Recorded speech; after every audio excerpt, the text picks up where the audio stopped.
Alright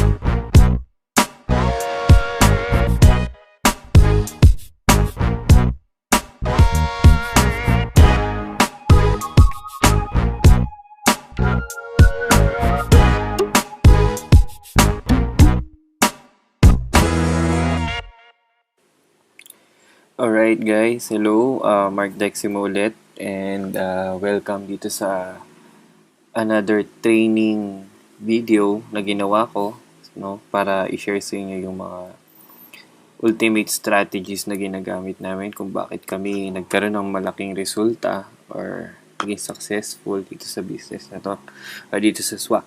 So ito, i-discuss ko sa inyo today yung tinatawag nating tagging.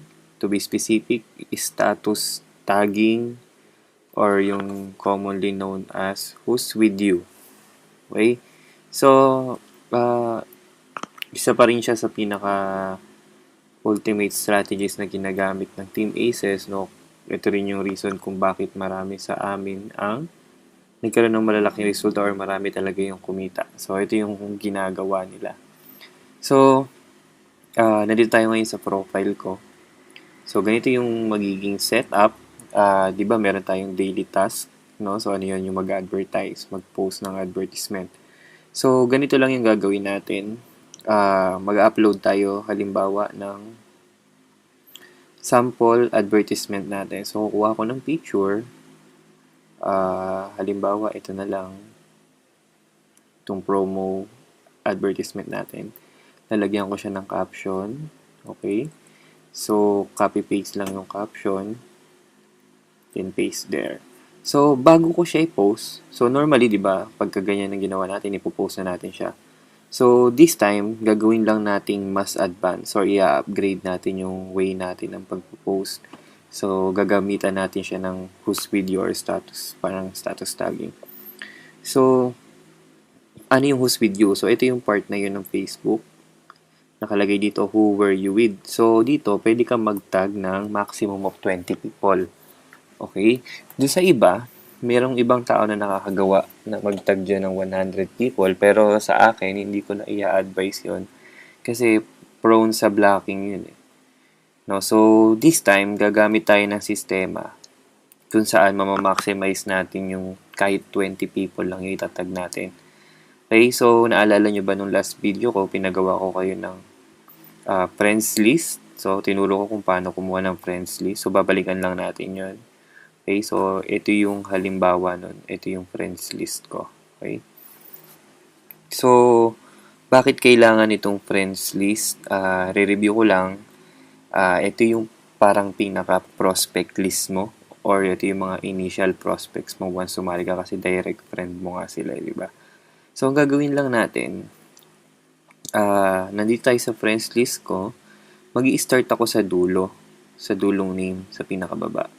Okay, so ang gagawin ko lang, ikakat ko yung name nila, tapos ilalagay ko dito, pipaste ko siya dito, lalabas yung name niya, click lang.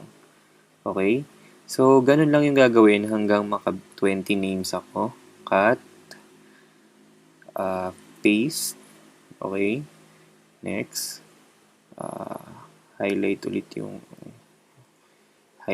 yung name, cut, then paste dito. Okay, so ano yung logic nito?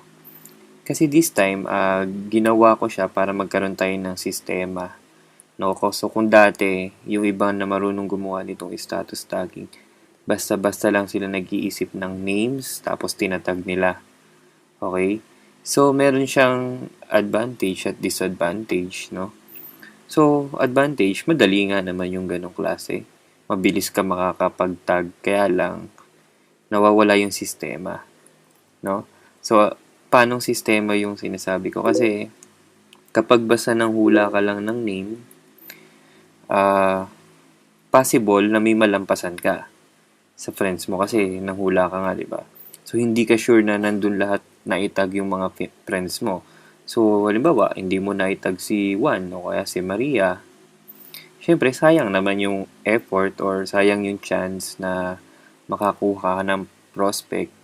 Si Maria, makuha mo as prospect, then yung friends ni Maria, makuha mo as prospect, di ba? So, meron din namang case na dahil wala nga sistema, basta lang nag-iisip ng pangalan, ang nangyayari, nauulit naman yung pangalan sa lahat ng post. So, halimbawa, ngayong araw, ang task ko, mag-a-advertise ako ng 20 pictures, di ba, maghapon. So, lahat yun, tinatag ko yung picture na yun, ganito rin yung ginagawa ko, 20 people, tag ako ng tag, pero nag-iisip lang ako ng pangalan kung sino gusto ko itag. So, pwedeng nangyari, nung umaga, natag ko si Pedro, nung tanghali, natag ko pa rin siya kasi hindi ko naman alam na, hindi ko na maaalala na naitag ko na siya, di ba? Kasi nga, marami akong post na ginawa. Sa hapon, naitag ko pa ulit si Pedro. So, ang tendency nun, si Pedro, may i-spam yung profile account niya kasi lalabas yung mga picture ko doon na tinag siya. So, ang tendency, magagalit si Pedro, then ire-report niya tayo. Or ire-report niya ako sa Facebook. Si Facebook naman, syempre, since ang report ni Pedro spam ka daw or abusing Facebook pictures, so ibablock ni Facebook yung account mo or magkakaroon ng security check, mabablock ka sa tagging. Unlike dito sa ginagawa natin, sure ka na lahat ng names is madadaanan mo kasi ang ginawa nga natin, nag-base tayo sa friends list, then yung mga tinatag nating tao, kinakat natin sa name, kinakat natin sa listahan. So, meaning, once na mawala na yung name niya dito, nadaanan na natin siya or naitag na natin siya ng one time lang. Okay? Guess nyo ba yung logic nun? So, yan. So, basically, nauubos talaga yung pangalan hanggang sa or kada magpo-post ka, paubos yung name. So, safe siya kasi one time mo lang talaga sila matatag. Then, sure ka na nadaanan lahat. Diba? So, bibilisan ko na lang, tapusin na natin yung tag para ma-explain ko pa further. Okay? So, basically, ganun lang. Ito yung kagandahan ng may sistema kang sinusunod. Diba? May logical explanation, may purpose, then iwas nga sa pagka-block or sa mga negative na pwede mangyari. So, yan. Naka 20 names na ako. This time, pwede ko na siyang i-post. So, like what I've said kanina, ang kagandahan yan, sure ka na lahat ng friends mo, once maubos mo tong listahan na to, is maitatag mo. No? So, ganito lang yung gagawin nating sistema. Ilang beses ka ba nagpo-post sa isang araw? Sabihin natin 10 times or 20 times, diba? So, since magpo-post ka na rin lang, lagyan natin ng konting effort, gawin natin tong status tagging or tong whose video tagging na to. So, the same time, nag-post ka na, nakapag-tag ka pa, greater chances na makakuha ka ng prospect. Okay? So, gets ba yun? So, ang tanong dyan, gaano ko tagal bago ko maubos yung friends ko? So, yun, nakadepende ngayon sa iyo yun. Halimbawa, ako, meron akong halimbawa 2,000 friends, di ba?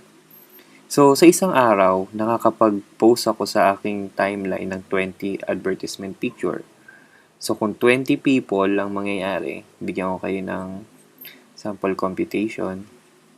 So, 20 people sa isang post. Sa isang araw, nakakapag-post ako ng 20 times buong maghapon. So, ang maitatag ko na tao is 400 galing sa friends list ko.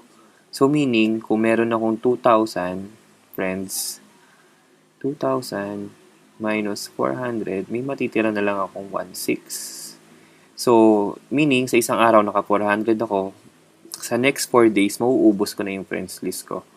Okay ba yun? So, meaning, hindi naman siya ganong katagalan, pero meron tayong sistema sinunod, mas naging organized, mas naging na-upgrade, naging na-advance, naging advance yung way natin ng pag-advertise, di ba? So, ganun lang siya kasimple. Make sure lang na once na nakapag-tag or na-post nyo na yung picture, huwag nyong kakalimutang i-save yung friends list nyo. Kasi, syempre, kung hindi nyo siya i-save, tapos ma-close mo siya, uulit lang sila or babalik yung mga na-cut mo ng names. So, uulit lang siya sa pag-tag. Sayang yung effort. So, make sure every time na magpo-post kayo is isi-save nyo yung friends list nyo kasi na-update yan. Nababawasan, di ba? So, dadating time, pwedeng next day, kalahati na lang yan. Then, next day, 1/4 na lang, di ba? Hanggang sa maubos yung name. So, that way, organize yung pagpo-post natin. Advanced na siya, updated, di ba? So, yun lang.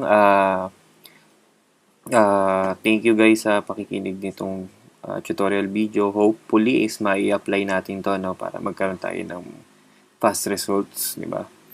So, once again, this is Mark Deximo. See you on my next tutorial video.